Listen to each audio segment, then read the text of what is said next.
하나님의 말씀 마가복음 9장 33절입니다. 마가복음 9장 33절입니다. 마가복음 14강입니다. 14강 9장 34절. 가버나움에 이르러 집에 계실새 제자들에게 물으시되 너희가 노중에서 서로 토론한 것이 무엇이냐 하시되 저희가 잠잠하니 이는 노중에서 서로 누가 크냐 하고 쟁론하였음이라. 34절까지 봉독해드렸습니다. 지금 주제는 13강부터 시작해서 14강에 이르기까지 그의 말을 들으라 하는 겁니다. 그의 말을 들으라 하는 것은 무슨 말을 어떻게 들어야 하는 게 이제 중요하지요. 무조건 그냥 암기하듯이 들으라는 게 아니라 이해를 하라 이런 이야기입니다. 무슨 말을 하든지 예수 그리스도의 입을 통해서 나오는 이 하나님의 아들 되신 그리스도의 말을 들어라. 이것은 하나님의 성도들이 당연히 들어야 될 말이지요. 우리 하나님 나라의 주인이요, 왕 중 왕이요, 나의 메시아요, 나의 그리스도이신 그리스도의 말을 들어라. 왜 그런가 하면요, 우리가 세상에서 배우고 세상에서 배운 상식, 세상에서 배운 지혜 이런 것하고 다른 지혜이기 때문에 그렇습니다. 같거나 똑같을 것 같으면 사람들한테 배우면 되지요. 그런데 이거는 하늘로부터 오는 계시이기 때문에 다르고 우리들이 생각하는 바하고도 다릅니다.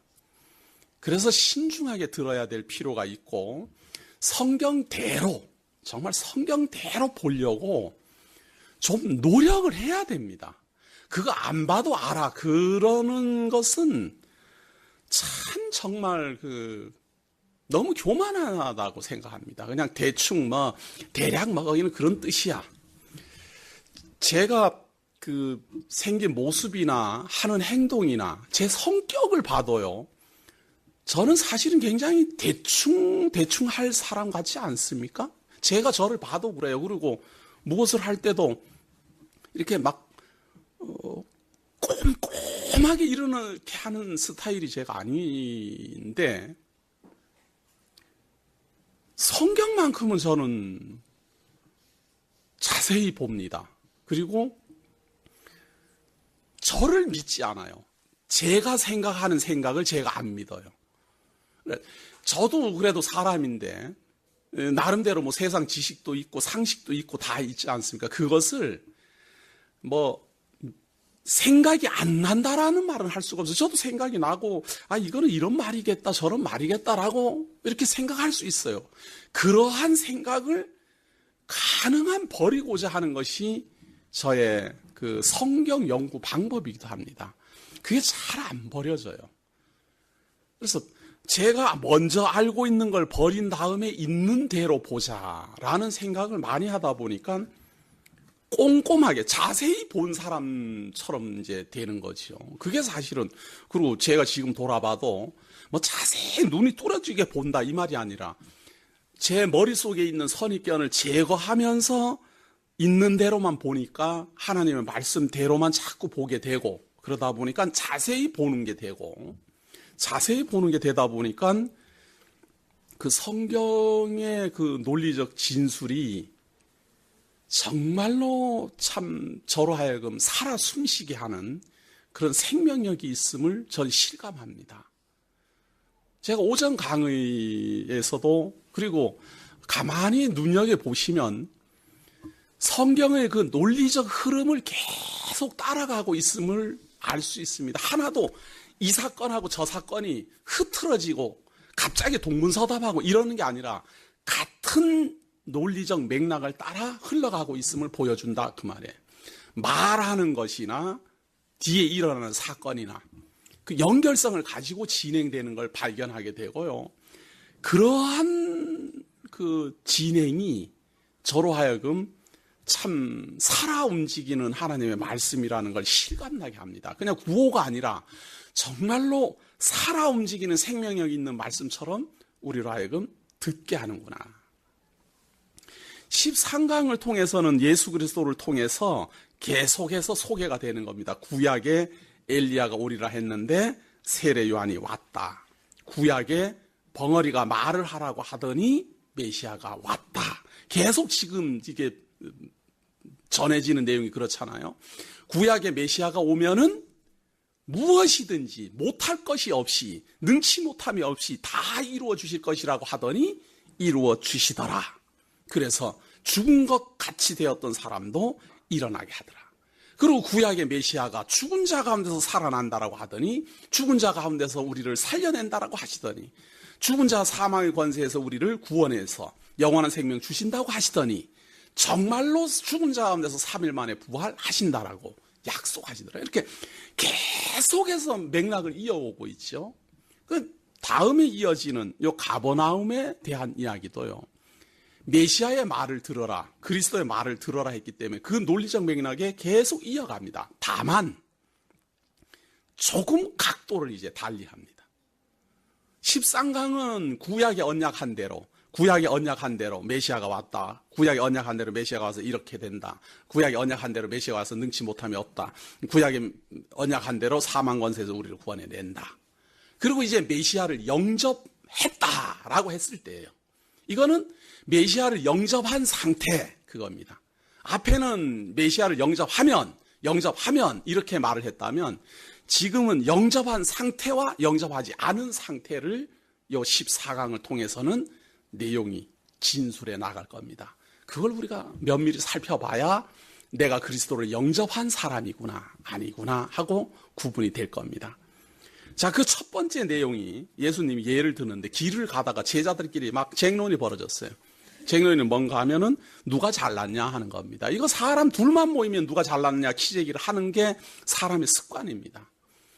이상해. 하여튼 둘만 모이면 저 사람보다 내가 이제 잘났어야 돼요. 그리고 많은 사람 모였으면 많은 사람들 중에서도 내가 제일 잘났어야 되고, 이것이 사람이 가지고 있는 상식입니다. 지고는 못 살고 남한테 무시당하면서 못 살고 업신여기면 당하면서는 못 살고 항상 이겨야 돼요. 공부를 해도 이겨야 되고 뭐 싸움을 해도 이겨야 되고 돈을 벌어도 더 잘 벌어야 되고 항상 이런 것이 우리 사람들에게는 성경을 통하지 않고는 그냥 세상 지식으로 배우면 누구나 가지고 있는 경쟁 심리입니다. 이것이 없는 사람은 없어요. 그런데 이런 경쟁 심리를 가진 제자들이 메시아를 지금 만난 겁니다. 메시아를 만나서 구분하고 이제 함께 가면서도 메시아를 만났으면서도 자기네들끼리 키재기가 되는 거예요. 누가 잘났니? 누가 못났니? 누가 나이가 몇 살이니? 누가 많이 배웠니? 누가 적게 배웠니? 다 비교하게 돼 있죠. 그래갖고 저 사람이 나보다 똑똑한가 못났는가 이거 다 서로 이제 비교합니다. 거기에 대해서 예수님이 하시는 말입니다. 예수께서 앉으사 12 제자를 불러서 이르시되 아무든지 첫째가 되고자 하면 무사람의 끝이 되며 무사람을 섬기는 자가 되어야 하리라 하시고 어린아이 하나를 데려다가 그들 가운데 세우시고 안으시며 제자들에게 이르시되 누구든지 내 이름으로 이런 어린아이 하나를 영접하면 곧 나를 영접함이요 누구든지 나를 영접하면 나를 영접함이 아니요 나를 보내신 이를 영접함이니라. 자, 이제 성경적인 키재기입니다. 상식적인 키재기는 누가 크냐 이 키재기였어요. 그런데 예수님의 말은 누가 더 낮으냐 하는 게 키재기예요. 누가 더 어린아이처럼 낮아지느냐, 누가 더 무사람보다 더 큰 게 아니라 누가 더 무사람보다 낮아지느냐, 이것이 그리스도를 만난 사람의, 영접한 사람의 현 주소입니다. 그리스도를 많이 만나고 그리스도의 말을 많이 듣고 그리스도의 말을 많이 배우다 보면 점점 무사람들보다 우월하게 커지는 것이 아니라 무사람보다 낮아지기 시작합니다. 그래서 어린아이하고라도 대화가 돼요. 어린아이하고라도. 여기는 지금 어린아이로 비유하고 있지만 이것은 좀 어린아이라는 말이 미숙하다 그런 이야기입니다. 모자른다 그 말이에요. 그러니까 좀 부족하다 그 말이에요. 아직 더 커야 될 사람이다 이런 상태 아니에요. 그렇게 부족한 사람하고도 교감이 이루어지는 겁니다. 왜? 자기가 낮아졌으니까. 내가 낮아졌어요. 어린아이처럼 낮아졌어요. 그래서 뭐 모자라도 그러나 만약에 제가 큰 사람이에요. 제가 큰 사람이고 수준이 높은 사람이에요. 그러면은 낮은 사람하고 대화 안 되네. 낮아갖고 대화 안 되네. 이렇게 되겠죠. 그런데 그리스도의 말을 배우고 그리스도 안에서 살고 그리스도를 영접하면 점점 대화의 폭이 넓어지게 돼 있다 그 말이에요. 왜냐하면 자기가 자꾸 낮아지다 보니까 낮은 사람이 많거든요. 위로 올라갈수록 높은 사람은 수가 줄어듭니다. 경쟁에 의해서 경쟁해갖고 이기고 올라가고 하니까 위로 올라갈수록 사람 수는 줄어들고 밑으로 내려갈수록 만날 사람은 많아지게 돼 있습니다. 이게 교회지요. 이것이 교회입니다. 이방 종교는요, 자꾸만 속세를 떠납니다. 돈에 찌들려 사는 사람, 세상 질고에 찌들려 사는 사람, 죄인들, 더러운 부정 타는 사람들, 이런 사람들하고 나는 다르다. 그렇기 때문에 격리돼서 그 사람들하고 결별하고 속세로 들어가서 나는 재물도 없다, 가족도 없다, 친족도 없다, 욕심도 없다, 아무것도 없다. 나를 갖고 닦고서 모든 사람들하고 다른 나를 만들고자 하는 열성을 다하는 게 이방 종교입니다. 그래서 많은 공을 자꾸 쌓게 되지요. 그런데 우리는 오히려 죄인들을 찾으러 가야 되고 죄인을 만나러 가야 되고 모르는 사람을 만나러 가는 겁니다. 모르는 사람을 만나서 가르쳐주고자 하는 것이 우리들의 다. 잘하는 사람한테 가르쳐줄 거 없지요. 똑똑해갖고 지혜로워갖고 잘 알아요. 부족함이 없어요. 그런 사람한테는 가르쳐줄 사람이 없고 모자리는 사람, 부족한 사람, 그리스도를 의존하지 않으면 살 수 없는 사람, 그런 사람을 우리는 만나러 갑니다. 이것이 그리스도의 말을 듣는 사람의 행로입니다.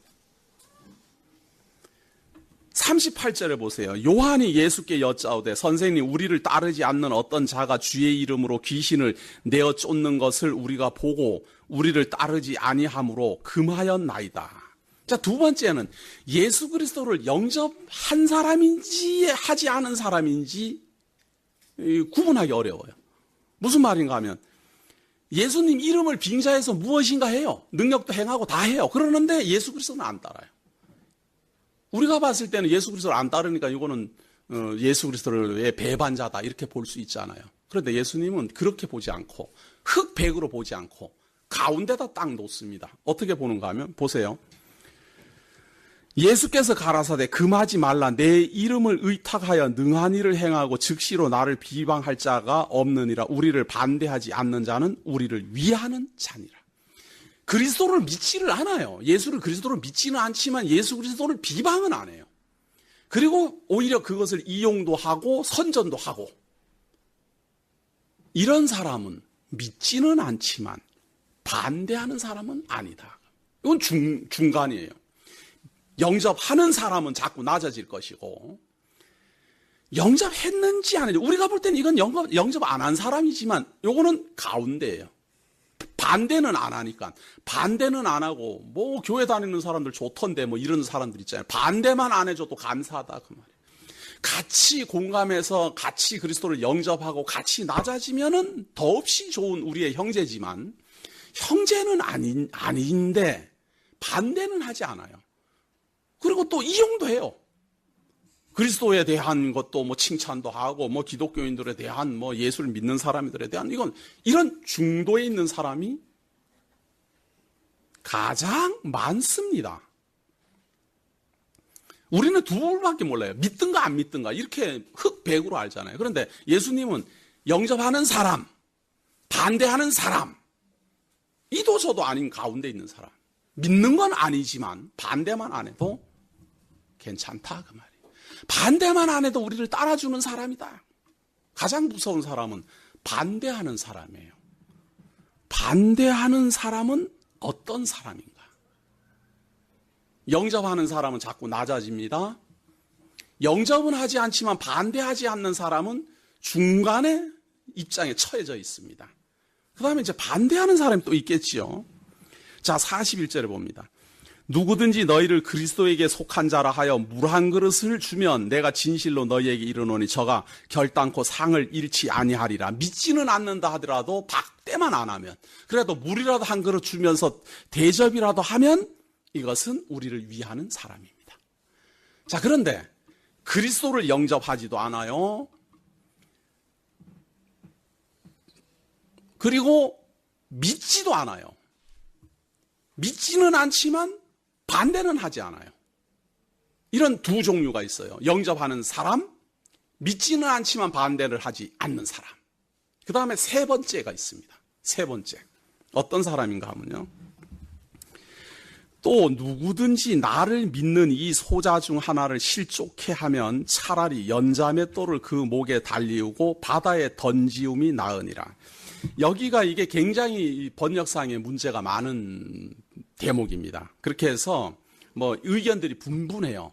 제가 여기서 번역하는 것이, 제가 말씀드리는 것이 꼭 옳다고 할 수는 없지만 틀린 것도 아닙니다. 왜냐하면 저처럼 말하는 사람도 있으니까.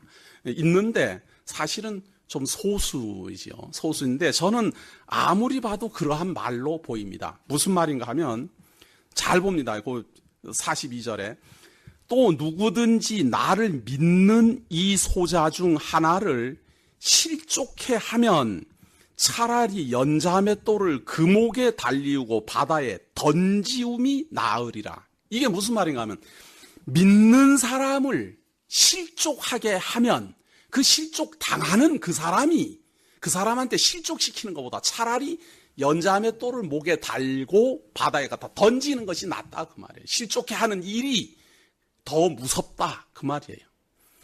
예수를 그리스도로 영접하는 사람을 실족을 시키면 연자맷돌을 목에다 달고 그 사람을 바다에 던지면은 목숨만 잃잖아요. 물에 빠져서 익사만 한다 그 말이에요. 육신적 죽음만 있는 거지요. 그러나 그리스도를 영접한 것에서 실족을 하게 돼서 벗어나게 된다면은 연자맷돌을 달고 육신만 죽는 정도가 아니라 영적으로 죽는 거니까 이것이 차라리 연자맷돌을 달고 육신으로 죽여버리는 게 낫지 실족게 하는 그 일은 더 무서운 일이다 그 말입니다. 실족하는 사람이 잘못했다 이 말이 아니라 실족 당하는 사람이 예수 그리스도를 영접했다가 떨어져 나가는 사람은 차라리 연자맷돌을 달고 물에 빠지는 것이 낫다 그 말이에요.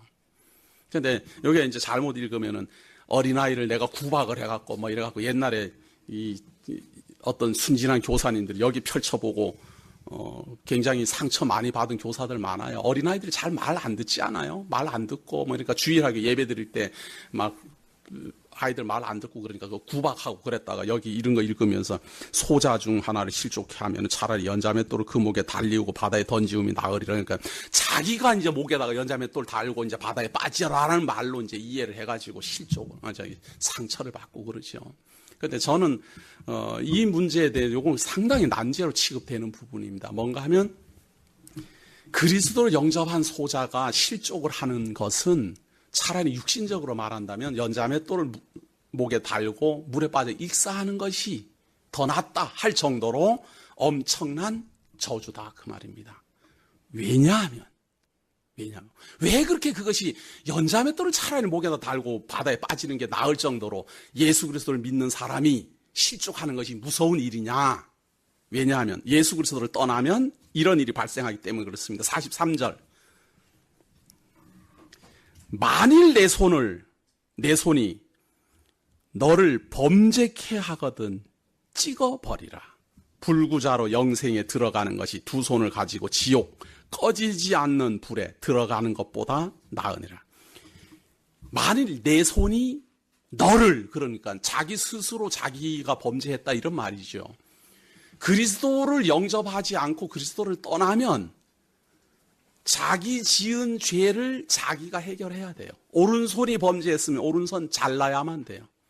범죄한 그 손으로 가지고는 하나님 나라에 들어갈 수가 없습니다. 그리스도를 영접하지 않은 상태라면 오른손이 범죄했으면 그 오른손 가지고는 들어갈 수가 없습니다. 구원을 얻고자 한다면 오른손 자르고 영생에 들어가는 것이 두 손을 가지고 지옥 꺼지지 않는 불에 들어가는 것보다 나으니라. 이 오른손이 범죄했으니까 오른손은 지옥에 가야 되고 몸뚱아리는 천국으로 가야 된다 그러면 이거 잘라갖고 지옥에 이제 가면 되는 거죠. 지옥에 갈 수 있는 부분만 잘라서 제거하라 그런 이야기입니다. 중요한 거는 오른손이 잘못할 때 왼손도 잘못하니까 문제지요. 한 손으로만 죄 짓는 사람 있나요? 두 손으로 죄 짓지. 이게 지금 무슨 말인가 하면 그리스도를 떠나면 구원은 불가능하다 그런 이야기입니다. 그리스도를 영접하지 아니하면 차라리 연자매 똘을 목에 달고 바다에 빠지는 것이 낫지 구원은 물 건너 간 이야기다. 이걸 참 이게 문맥이 참 어렵게 지금 써놨기 때문에 여기를 아주 난제로 이제 보는 겁니다.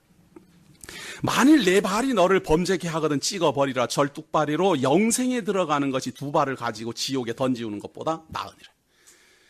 암만 오른손 발목 다 제거해도 구원에는 이를 수 없다라는 걸 보여주는 겁니다. 그거 제거하고 갈 수 있지만 뭐 오른손만 잘못하고 왼손은 가만히 있습니까? 오른발이 잘못할 때 왼발은 또 가만히 있겠습니까? 이것은 사실은 불가능하다. 영생에 들어가는 건 불가능하다. 그 말입니다. 그리스도를 영접하지 않으면 영생에 들어가는 것은 불가능하다. 만일 내 눈이 너를 범죄케 하거든 빼어내버리라. 한 눈으로 하나님의 나라에 들어가는 것이 두 눈을 가지고 지옥에 던지우는 것보다 나으니라. 그리스도를 영접하지 않았다면 차라리 눈 앞만 빼고 해도 그거 안 되잖아요. 오른 눈 잘못할 때 뭐 왼눈도 같이 잘못하지. 양쪽 다 이제 빼야 됩니다. 그러면 뭐 눈만 빼면 또 다른데 멀쩡합니까? 오른손도 잘못했고 왼손도 잘못했고 오른발도 잘못했고 왼발도 잘못했고 온몸이 성한 곳이 없습니다. 그리스도를 영접하지 아니하면 차라리 연자매 똘을 달고 바다에 던지우는 것이 나으니라. 왜? 불가능하니까. 하나님 나라에 들어가는 게 불가능하니까. 영원한 생명을 얻는 게 불가능하니까. 꺼지지 않는 불에 들어가지 않는 방법이 불가능하니까. 그러니까 차라리 연자매 똘을 다는 것이 낫다. 거기는 구더기도 죽지 않고 불도 꺼지지 아니하느니라. 사람마다 불러서 소금 치듯 함을 받으리라. 이제 지옥에 던져졌을 때의 상황을 이제 이야기를 하는 거지요. 이런 구절 때문에 지옥에 갔다 온 사람들이 맨날 뭐 하는 이야기가 뭐 지옥에 불이 뭐 활활 타고 있고 뭐 사람들이 혀를 깨어갖고 뭐 달고 있고 여기다가 막 살을 붙여갖고 막 이제 나가는데 그런 걸로 공포 분위기 조성할 필요 없습니다. 여기에서 말하는 그대로예요. 그리스도를 영접하지 아니하면 이렇게 할 수도 없잖아요. 사실 오른손 잘못할 때 오른손을 어떻게 자릅니까? 할 수도 없어요. 다시 말해서 지옥에 들어가지 않을 수가 없다 그 말이에요. 반대로 말하면 이렇게 오른손 잘못하고 왼손 잘못하고 자르고 말고 하지 말고 어린아이처럼 낮아져 그리스도를 영접하라. 그리스도를 영접하면 해결될 문제를 갖고 자기가 해결하려고 나서니까 오른손 잘라야 되고 왼손 잘라야 되고 오른손 빼야 되고 다 이러는 거 아니에요. 그러니까 불가능한 길로는 가지 말고 영원히 구원 얻는 길 그리스도를 영접함으로 그리스도의 말을 들음으로 그분을 영접하여서 가장 낮고 낮아짐으로 구원에 이른다. 이것이 낮아져야 되거든요. 오른손이 내가 잘못했구나, 왼손이 내가 잘못했구나, 내가 죄인이로구나. 자꾸 낮아져야 돼요. 낮아지지 않으면 영접할 수가 없잖아요. 그래서 그 의미심장한 말이 50절에 나옵니다. 무슨 말인가 하면요. 소금은 좋은 것이로되 만일 소금이 그 맛을 잃으면 무엇으로 이를 짜게 하리요. 너희 속에 소금을 두고 서로 화목하라 하시니라. 소금이라는 게 있어요. 이 소금은 모든 음식의 재료로 꼭 들어가야 되지요. 소금이 안 들어가면 이게 맛이 없어요. 그런데 이 소금이 들어가면 모든 음식이 무슨 뭐 매운탕을 끓이든 무슨 오리구이를 하든 소금이 들어가면 이거 맛을 다 내는 거지요. 해물탕을 끓여도 소금이 들어가므로 다 맛을 내요. 분명히 달라요. 해물탕도 다르고 뭐 닭도리탕도 다르고 또 뭐 있더라. 오리구이도 다르고 하여튼 요리는 다 다른데 소금은 딱 한 가지예요. 이 소금이 어디나 들어가면은 다 같이 그 고유한 맛을 그대로 드러냅니다. 우리가 생긴 것도 다르고 태어난 것도 다르고 생각하는 것도 다르고 능력도 다 다릅니다. 어떤 사람은 잘난 사람도 있고 어떤 사람은 똑똑한 사람도 있고 어떤 사람은 못난 사람도 있습니다. 다 다릅니다. 그런데 예수 그리스도를 영접하는 것은 다 동일합니다. 예수 그리스도 안에서 구원 얻는 것은 동일하고 예수 그리스도로 말미암아 죄 사함 없는 것은 동일하고 예수 그리스도로 말미암아 하나님 나라에 들어가는 것은 동일하고 예수 그리스도로 말미암아 영원한 생명 얻는 것은 동일하고 예수 그리스도로 말미암아 지옥불에 던져지면서 구원 얻는 것은 동일합니다. 그리고 그분을 만남으로 말미암아 모든 사람이 귀한 사람이든 낮은 사람이든 재판장이든 도둑놈이든 다 같이 그리스도 안에서는 낮아집니다. 친구가 됩니다. 다 같이 성도가 됩니다. 그래서 교회는 죄인도 오라, 부족한 사람도 오라, 부족하면 와라, 죄인이면 와라, 무능력한 사람도 와라. 그리스도 안에서 우리가 화목하자 그 말입니다. 이런 의미에서 예수 그리스도는 만병통치입니다. 나하고 저 사람하고 성격 안 맞아요. 수준도 안 맞아요. 대화도 안 맞아요. 그러나 예수 그리스도를 통해서 구원 얻는 것은 똑같아요. 영원한 생명 얻는 것도 똑같아요. 하나님 나라 들어가는 것도 똑같아요. 죄사함 받는 것도 똑같아요. 지옥불에서 건져지는 것도 똑같아요. 그렇다면 우리는 하나님의 성도다 그 말. 이것이 하나님을 영접하는 해야만 살 수 있는, 이것이 예수를 그리스도로 영접해야만 살 수 있는, 이것이 그리스도의 말을 들어야만 살 수 있는 그리스도를 영접한 사람의 상태입니다. 우리 모든 성도들은 다 사는 게 다르고 지혜가 다르고 다 능력이 다 달라요. 그러나 그리스도를 영접했다라는 것에서는 동일합니다. 구원함 받았다는 것 동일합니다. 하나님 나라 성도라는 것 동일합니다. 이런 사람들이 만약에 그리스도를 떠나서 실족하게 된다면 말이에요. 얼마나 불쌍한 사람입니까? 하나님 나라를 얻은 사람이, 영원한 생명을 얻은 사람이, 지옥불에서 건져짐을 당한 사람이, 죄사함을 받은 사람이 만약에 실족하게 된다면 얼마나 불쌍한 사람이냐 그 말이에요.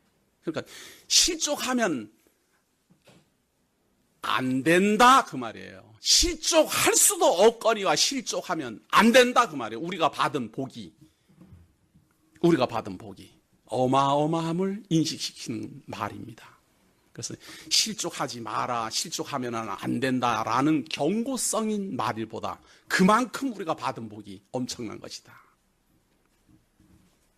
그런데 그 복을 못 받은 사람들이 바로 10장에 이어서 나옵니다. 어떤 사람들이 이 엄청난 예수 그리스도의 영접의 복을 못 받았는가? 예수께서 거기서 떠나 유대 지경과 요단강 건너편으로 가시니 무리가 다시 모여 들거늘 예수께서 다시 전례대로 가르치시더니 바리새인들이 예수께 나와 그를 시험하여 묻되 사람이 아내를 내어버리는 것이 옳으니까 대답하여 가라사대 모세가 어떻게 너희에게 명하였느냐 가로되 모세는 이혼 증서를 써주어 내어버리기를 허락하였나이다. 예수께서 저희에게 이르시되 너희 마음의 완악함을 인하여 이 명령을 기록하였거니와 창조시로부터 저희를 남자와 여자로 만드셨으니 이러므로 사람이 그 부모를 떠나서 그 둘이 한 몸이 될지니라. 이러한즉 이제 둘이 아니요 한 몸이니 그러므로 하나님이 짝지어 주신 것을 사람이 나누지 못할지니라 하시더라. 지금 바리새인들이 묻는 겁니다. 무엇을 묻는가 하면 메시아를 어떻게 하면 영접하겠습니까? 안 하겠습니까? 이걸 묻지 않고요. 메시아는 어떠한 분입니까? 하나님의 아들은 어떠한 분입니까? 이걸 묻지 않고 뭘 물었는가 하면 메시아에게 율법대로 행하는 건 뭡니까? 하고 물은 겁니다. 율법에 의하면은 아내를 보낼 때는 이혼 증서를 써갖고 보내라 그랬는데 그것대로 하면 율법 어기는 게 아니고 맞는 겁니까? 하고 물으니까 예수님이 하는 말이 율법대로 답변해 주는 겁니다. 율법에 의하면 하나님이 남자와 여자를 만드셔서 그 둘이 한 몸이 되게 했습니다. 무슨 일이 있어도 이건 나누면 안 됩니다. 이거 잘 들어야 돼요. 율법이에요. 예수님이 율법대로 말해주는 거예요. 율법에 의하면 모세는 이혼 증서를 주어서 이혼하라고 했습니다. 근데 예수님이 이걸 어떻게 생각하십니까? 예수님 말은 이혼 절대 안 된다 그 말이에요. 그럼 이혼을 하면 어떻게 됩니까? 간음한 거다. 그럼 이혼을 해서 다른 데 장가 들었으니까 간음을 했으니까 이 사람은 죄인이잖아요. 죄인이니까 지옥불에 가고 영원한 구원도 받을 수 없고 그런 것 아니에요? 여기서 이 말 듣고 야 예수님은 절대로 이혼하지 말랬다 이렇게 딱 들으면은 벌써 사고방식이 그 선입견이 무슨 말인가 하면 자기는 예수님이 말씀한 대로 행동할 수 있다라고 생각하는 겁니다. 예수님 말씀하는 대로 행동할 수 있을 것 같으면 죄인이 아니지요. 지나가는 형제를 보고 이런 모든 말들을 예수님의 말대로 우리가 행할 수 있을 것 같으면 예수 그리스도를 왜 영접합니까? 그대로 행해서 의인이 되면 되지요. 예수님이 지금 여기서 바리새인에게 하는 말은 바리새인이 묻기를 율법을 어떻게 행하면 됩니까? 그러니까 모세의 율법대로 하면은 이혼 증서를 써서 이혼하면 돼요. 예수님의 말은 본래 율법은 그런 거 아니다. 절대로 헤어지지 않는다. 왜냐하면 창세기 시작하면서부터 남자와 여자를 만드셔서 한 몸이 되게 했다. 아담과 하와를 만들 때. 그런데 그 한 몸을 너희들이 뭔데 마음대로 가르느냐 그 말이에요. 절대 이혼은 불가능하다. 또 다르게 이해하셨을까? 또 한 번 강조. 이혼이 안 된다 그 말을 하려는 게 아니라 율법대로 하려면 그렇게 해라 그런 말이에요. 그러면서 11절 이르시되 누구든지 그 아내를 내어버리고 다른 데 장가드는 자는 본처에게 간음을 행하며 또 아내가 남편을 버리고 다른 데로 시집가면 간음을 행함이니라. 율법대로 하면은 이혼하고 다른 데 결혼하면 다 간음이니까 지옥불에 들어간다 그 말이에요. 죄인이다 그 말이에요. 영원한 구원은 없다 그 말이에요. 무슨 말인가? 율법으로는 우리는 구원에 이를 수 없습니다 라는 말입니다. 여기는 지금 율법 한 가지 조항만 됐지만 여러 가지 조항 중에 우리는 어느 것이든지 걸립니다. 예를 들어서 말이에요. 어떤 바리새인이 와서 예수님한테 묻습니다. 그 안식일을 지키라고 구약에는 돼 있는데요. 안식일은 그 금요일 저녁 해질녘부터 시작해서 그 다음 날 아침 새벽까지 지키면 됩니까? 이렇게 하고 물으면 예수님은 그렇게 기록되어 있는 것은 안식일을 지키라 율법이 그렇게 기록되어 있지만 실상은 그게 아니고 안식일이 해질녘 몇 시, 몇 분, 몇 초부터 시작해서 몇 시, 몇 분, 몇 초까지 아무것도 하지 않고 가만히 쉬어야 된다. 이렇게 말하는 것과 같다 그 말이에요. 율법으로 물으니 예수님은 율법으로 답변하는 겁니다. 그럼 그리스도에게는 뭐를 물어야 됩니까? 어떻게 하면 살겠습니까? 그렇게 물어야 돼요. 예수님 제가 율법을 어떻게 지킬까요? 이렇게 묻지 말고 예수님 저는 율법을 지킬 수도 없는 존재입니다. 제가 어떻게 하면 살겠습니까? 라고 말하는 사람들 13절 봅니다. 사람들이 예수의 만져주심을 바라고 어린아이들을 데리고 오며 제자들이 꾸짖건을 예수께서 보시고 분이 여겨 이르시되 어린아이들이 내게 오는 것을 용납하고 금하지 말라. 하나님의 나라가 이런 자의 것이니라. 이런 사람. 제가 어떻게 할까요? 이게 아니라 예수님이여 나 좀 봐주십시오 하고 오는 사람. 내가 무엇을 해갖고 인정받을까요? 이런 사람은 해당 사항 없고 메시아여 나를 살려주옵소서. 나를 영접하여 주옵소서. 나는 그리스도가 없으면 죽습니다. 어린아이들이 아버지 손 꼭 잡고 다니는 이유가 뭐예요? 엄마 손 꼭 잡고 있는 이유가 뭐예요? 어린아이들이 엄마만 없으면 울고불고 엄마 찾는 이유가 뭐예요? 엄마 없으면 자기가 죽을 것 같으니까. 아버지가 없으면 무서워서 죽을 것 같으니까. 엄마 찾고 아빠 찾고 그러는 거 아니에요? 어린아이와 같다란 말은 어린아이가 많은 사람들은 착각해 어린아이가 아주 선하고 착하다고 그러지만 안 착합니다. 어린아이도 똑같습니다. 어린아이가 힘이 없고 약하기 때문에 구박받으면서 울면서 그냥 있는 거지. 어린아이가 체격이 크고 힘 좋으면 우리 어른들 다 맞아 죽습니다. 성질 못 됐어요. 하고 싶은 대로 다 하죠. 욕심이 얼마나 많은데 뭔 어린아이가 착하다는 거예요. 저는 어릴 때 그렇게 배워갖고 진짜 그런 줄 알았어요. 그런데 가만히 보니까 아니에요. 어린아이들은 우리는 똑같아요. 여기에서 말하는 것은 어린아이가 그렇다라는 말이 아니라 예수를 바라고 오는 그러한 어린아이.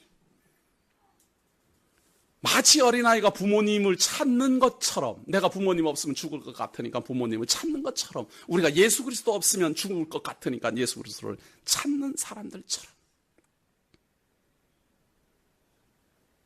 이런 사람이 구원에 이릅니다. 율법 들이대면서 예수님 율법 뭐 지킬까요? 말까요? 이러는 사람은 안 되고, 예수 그리스도를 바라고 달려오는 사람들, 이런 사람들은 그리스도 안에서 구원에 이르고 영원한 생명에 이르며 하나님 나라를 얻습니다. 자, 이렇게 말을 했는데도 불구하고 지금 이게 도저히 이해가 안 되는 사람이 또 출연합니다. 17절. 성경 재미있지 않습니까? 마치 이렇게 딱딱 정해놓은 것처럼 출연진이 착착착 나오잖아요. 17절 보세요. 예수께서 길에 나가실새 한 사람이 달려와서 꿇어앉아 묻자오되 선한 선생님이여 내가 무엇을 하여야 영생을 얻으리까. 그만큼 말을 해줘도 이게 지금 뭐 몰라요. 그만큼 예수를 그리스도로 영접함으로 영생이 이른다라고 하는데도 불구하고 무엇을 하면 영생을 얻겠습니까? 라고 물으니 예수님이 영생 얻는 방법을 알려줍니다. 예수께서 이르시되 내가 어찌하여 나를 선하다 일컫느냐? 하나님 한 분 외에는 선한 이가 없느니라. 선하신 분은 오직 하나님 한 분이시니 그 선하신 분이 선한 뜻을 드러냈어요. 그걸 의로운 문서, 곧 율법이라 그래요. 선하신 하나님이 뭐라고 뜻을 드러냈는가 하면 내가 계명을 안 하니 살인하지 말라, 간음하지 말라, 도적질하지 말라, 거짓 증거하지 말라, 속여 취하지 말라, 내 부모를 공경하라 하였느니라. 여짜오되 선생님이 이것은 내가 어려서부터 다 지켰나이다. 선한 하나님이 명령한 요 율법을 그대로 다 지켜라. 그러니까 이 사람이 하는 말은 내가 다 했습니다. 그러니까 예수님이 하는 말입니다. 예수께서 그를 보시고 사랑하사 가라사대 내게 오히려 한 가지 부족한 것이 있으니 가서 내 있는 것을 다 팔아 가난한 자들을 주라. 그리하면 하늘에서 보화가 내게 있으리라. 그리고 와서 나를 좇으라 하시니 그 사람은 재물이 많은 고로 이 말씀을 인하여 슬픈 기색을 띠고 근심하며 가니라. 율법대로 다 지켜 행했다. 그러니까 예수님이 너 가진 거 있는 거 다 나누어 주어라. 내 이웃을 내 몸처럼 사랑하라 그랬는데 그걸 지켰느냐? 이 말입니다. 너 어떻게 부자가 되었느냐? 선하신 하나님이 내 이웃을 내 몸처럼 사랑하라 그랬는데 너는 호의호식하면서 주변에 가난한 사람들은 안 돌아봤으니까 이건 지킨 것이 아니다. 그러니까 다 나누어 주고 나를 따르라. 그러니까 근심이 꽉 됐어요. 왜? 재물에 대한 욕심이 있으니까. 영생을 얻으려면은 율법대로 계명대로 잘 지켜 준행해야 되는데 자기는 그걸 못해요. 여기서 좀 지혜로우면은 그리스도를 영접함으로 이게 나와야 되는데 이 모르니까 그냥 가잖아요. 예수께서 둘러보시고 제자들에게 이르시되 재물이 있는 자는 하나님의 나라에 들어가기가 심히 어렵도다 하시니 제자들이 그 말씀에 놀라는지라. 예수께서 다시 대답하여 가라사대 얘들아 하나님의 나라에 들어가기가 어떻게 어려운지 약대가 바늘 끼로 나가는 것이 부자가 하나님의 나라에 들어가는 것보다 쉬우니라. 그래서 재물 때문에 부자는 하나님 나라에 들어가기 어렵다. 그 말. 내 이웃 내 몸처럼 사랑하라 그랬는데 부자가 내 이웃 내 몸처럼 사랑하면서 어떻게 부자가 되겠습니까? 이웃을 이용하고 이웃을 착취하고 해야 부자가 될 텐데 하나님은 계명대로 다 지켰다라고 하면서도 부자가 됐으니까 사실은 자기가 착각한 거지 지킨 건 아니에요. 그렇기 때문에 부자는 하나님의 율법대로 지켜서 영원한 생명에 들어가는 것은 불가능하다. 그 말. 제자들이 묻습니다. 26절에. 제자들이 심히 놀라 서로 말하되 그런즉 누가 구원을 얻을 수 있는가 하니 예수께서 저희를 보시며 가라사대 사람으로는 할 수 없을 때 하나님으로는 그렇지 아니하니 하나님으로서는 다 할 수 있느니라. 어떻게 하면 영생을 얻습니까? 부자는 안 된다. 어떻게 하면 영생을 얻습니까? 어린아이처럼 예수를 그리스도로 영접하면 구원에 이른다. 그 일은 누가 합니까? 하나님이 한다. 내가 하는 게 아니다 그 말이에요. 영원한 생명을 어떻게 얻겠습니까? 하나님이 한다. 하나님이 불러 하나님이 죄사함 받게 하고 하나님이 영원한 생명 주시고 하나님이 인도하시고 하나님이 하나님 나라로 입성하신다. 입성하게 한다. 이것이 바로 복음입니다. 이것이 바로 복음입니다. 기도하겠습니다. 하나님 우리를 사랑하셔서 그리스도의 복음 안에 있게 하시고 예수를 그리스도로 영접하게 하심으로 영원한 생명 얻으며 영원한 하나님 나라 기업으로 상속받게 하셨으니 고맙습니다. 우리가 이 아름다운 복음 안에서 살고자 합니다. 하나님 앞에 의로는 나아갈 수 없고 율법으로도 나아갈 수 없으며 행위로는 하나님 앞에 의롭다함을 얻을 수 없지만 예수 그리스도의 의를 덧입어 우리가 하나님 앞에 나아갑니다. 예수 그리스도를 덧입어 죄사함을 입으며 예수 그리스도를 더불어 영원한 생명을 얻습니다. 이 모든 것이 하나님이 그리스도 안에서 작정하시고 예정하신 대로 이루어내시는 하나님의 섭림을 우리가 밝히 깨달아 증거합니다. 하나님 이 안에 우리로 말미암아 영원히 떠나지 않도록 인도하여 주시고 보살펴 주시사 하나님 나라에 입성하여 하나님 앞에서 찬송과 감사를 드리는 그날까지 잊어버리지 않고 마음속 깊이 간직하게 하옵소서. 오늘도 함께하여 주시는 은혜를 감사드리오며 예수님 이름으로 기도드립니다. 아멘.